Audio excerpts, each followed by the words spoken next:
بسم اللہ الرحمن الرحیم۔ آپ دیکھ رہے ہیں یوٹیوب چینل جہاں آپ کو بے نظیر انکم سپورٹ پروگرام کے متعلق ہر نئی اپڈیٹ جو ہے وہ بر وقت ملتی ہے،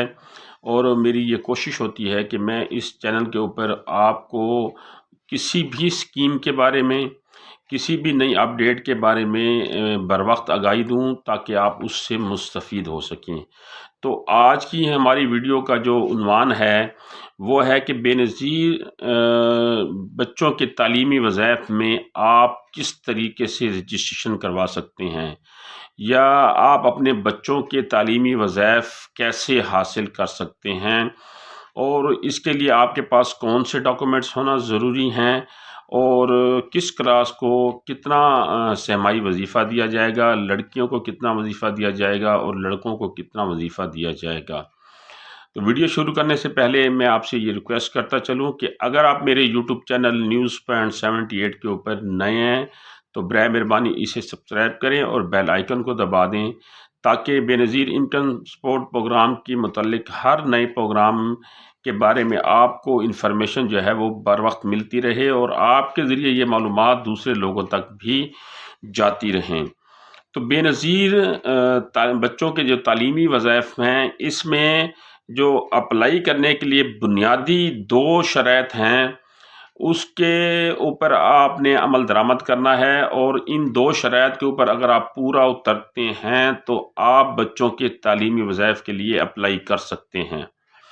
اس میں سب سے پہلے جو شرط انہوں نے رکھی ہے کہ بچوں کے تعلیمی وظائف کے لیے وہ خاتون اپلائی کر سکتی ہے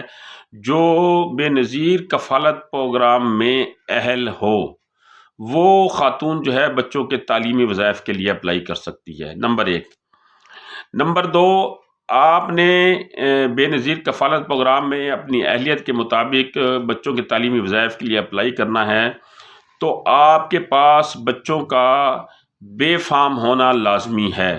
اگر آپ کے بچوں کا بے فارم نہیں بنا ہوا تو آپ بچوں کے تعلیمی وظائف کے لیے اپلائی ہی نہیں کر سکتے، اس کے لیے آپ ایلیجیبل نہیں ہیں۔ اب اگر بے فارم بنا ہوا ہے اور بے نظیر کفالت پروگرام میں آپ اہل ہیں تو آپ کا پروسیس جو ہے وہ اگلے مرحلے میں ان 4-5 نکات کے مطابق شروع ہوگا۔ یہ سب سے پہلے آپ نے BISP کے تحصیل آفس میں جانا ہے اور وہاں پر بچوں کے تعلیمی وظائف کا فارم لینا ہے۔ یہ فارم عام طور پر آپ کو وہاں سے بھی مل سکتا ہے جہاں سے آپ کو ماہانہ سہمائی قسط جو ہے وہ کفالت پروگرام کی ملتی ہے، وہاں سے بھی یہ فارم آپ کو مل سکتا ہے۔ وہ فارم لے کر آپ نے اپنے بچے یا بچی کے متعلقہ اسکول میں جانا ہے، اور وہاں کی جو انچارج ہوگی، جو بچے یا بچی کی کلاس کی انچارج، اس سے آپ نے وہ فارم فل کرانا ہے، اس سے تصدیق کروانی ہے۔ اس فارم کے اوپر بچے کا نام، اس کی ولدیت، class, section, roll number, school کا نام، اسکول کا جو ہے وہ رجسٹریشن نمبر، اور جو ہیڈ مسز کی یا ہیڈ ماسٹر کی جو ہے وہ اسٹیمپ لگے گی، ٹیچر کا جو ہے وہ نام ہوگا، اس کے آگے اس کا سیل نمبر ہوگا۔ تو جو معلومات اس فارم کے اوپر آپ سے مانگی جائیں گی وہ آپ نے فل کرنی ہے، اور فل کرنے کے بعد اس کو تصدیق کروانا ہے۔ تصدیق کروانے کے بعد اس فارم کے ساتھ جو بے نظیر کفالت پروگرام کی اہل خاتون ہے یا بچوں کی جو والدہ ہے وہ اپنا شناختی کارڈ لگائے گی اور اپنے بچوں کا بے فارم ساتھ لگائے گی۔ بے فارم ساتھ لگانے کے بعد آپ وہ فارم بے نظیر انکم سپورٹ پروگرام کے تحصیل آفس میں جا کر جمع کرا دیں گے۔ یہاں یہ بات ذہن نشین کر لیں کہ اگر آپ کے ایک بچہ ہے، 2 ہیں، 3 ہیں، 4، جتنے بچے ہیں، آپ کو ہر بچے کا الگ سے فارم فل کرانا ہوگا۔ مثال کے طور پر آپ کے 3 بچے ہیں، 2 آپ کی بیٹیاں ہیں، 1 بیٹا ہے، تو 2 بیٹیوں کا فارم آپ لڑکیوں کے اسکول سے جا کر، جہاں وہ بچیاں آپ کی پڑھتی ہیں، وہاں سے آپ نے تصدیق کروانا ہے، فل کروانا ہے، اور اپنے بیٹے کا فارم دوسرے اسکول سے جہاں بیٹا آپ کا پڑھتا ہے وہاں سے فل کروانے کے بعد، تصدیق کروانے کے بعد، وہ تینوں فارم یکجا کر کے آپ نے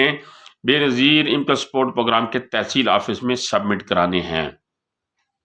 جیسے ہی آپ وہ فارم سبمٹ کرائیں گے تو وہ آپ سے آپ کا رجسٹر موبائل نمبر مانگیں گے۔ جو موبائل نمبر آپ دیں گے وہ موبائل نمبر کے اوپر آپ کو فارم سبمٹ ہونے کا، فارم جمع ہونے کا آپ کو میسج آئے گا۔ وہ میسج اس بات کی عکاسی نہیں کرے گا کہ آپ کے بچے بے نظیر کفالت پروگرام کے تحت بے نظیر بچوں کے تعلیمی وظائف میں اہل ہو گئے ہیں، بلکہ وہ فارم سبمٹ کرانے کا میسیج ہوگا، اہلیت کا میسیج آپ کو 8171 سے الگ سے آئے گا۔ عموماً طور پر فارم جمع کرانے کے 3 سے 4 ماہ کے بعد بچوں کی اہلیت کا جواب آتا ہے، لیکن اہلیت کے لیے انہوں نے بچوں کے اوپر بھی ایک قدغن لگائی ہے کہ ان کی اسکول میں 70% یا 70% سے زائد حاضری ہونا ضروری ہے، کیونکہ جس اسکول میں بچہ پڑھتا ہے بی ایس پی والے اس اسکول سے بچے کی تمام اپڈیٹ لیتے ہیں، تمام معلومات لیتے ہیں کہ یہ بچہ یہاں ریگولر پڑھتا ہے، اس کی حاضری کی شرح کیا ہے۔ اگر حاضری کی شرح 70 سے پلس ہے، 70% سے پلس ہے، تو وہ بے نظیر بچوں کے تعلیمی وظائف میں اہل ہے۔ اور یہاں والدین یہ بات بھی نوٹ فرما لیں کہ اگر آپ کا بچہ ایک کلاس سے اگلی کلاس میں پروموٹ ہو گیا ہے تو دوسرا اسکول میں چلا گیا، جیسے کہ اس نے 5ویں کلیئر کی ہے تو ان کا اب وہ مڈل اسکول میں چلا گیا ہے، تو اس صورت میں یا آپ نے اپنے بچے کا اسکول کسی بھی وجہ سے تبدیل کرایا ہے تو آپ کو فارم دوبارہ سے جمع کرانا ہوگا بی ایس پی کے دفتر میں، ورنہ تو آپ کے بچوں کے تعلیمی وظائف روک دیے جائیں گے۔ آپ پھر اس معاملے میں بار بار بی ایس پی کے دفتر کے چکر لگائیں گے، جس کی وجہ سے آپ کو کافی پریشانی کا سامنا کرنا پڑ سکتا ہے۔ تو آج کی اس ویڈیو میں نے آپ کو بچوں کے تعلیمی وظائف میں اپلائی کرنے کا طریقہ اور اس کی اہلیت کا جو معیار رکھا گیا اس بارے میں آگاہی دی۔ اگر ویڈیو میں کوئی بات سمجھ نہ آئی ہو یا میں آپ کو آج کے اس موضوع کے بارے میں کوئی بات سمجھانے سے رہ گیا ہوں تو میں نے اپنی اس ویڈیو کے ڈسکرپشن میں بی ایس پی کا ہیلپ لائن نمبر دے دیا ہے، وہاں کال کر کے معلومات لے سکتے ہیں، یا مجھ سے میرے یوٹیوب چینل کے کمنٹ سیکشن میں کوئی سوال پوچھنا چاہے تو وہ بھی پوچھ سکتے ہیں۔ اگلی اس طرح کی اپڈیٹ تک مجھے اجازت دیجیے، اپنے عزیز و اقارب کا خیال رکھیے گا۔ اللہ نگہبان۔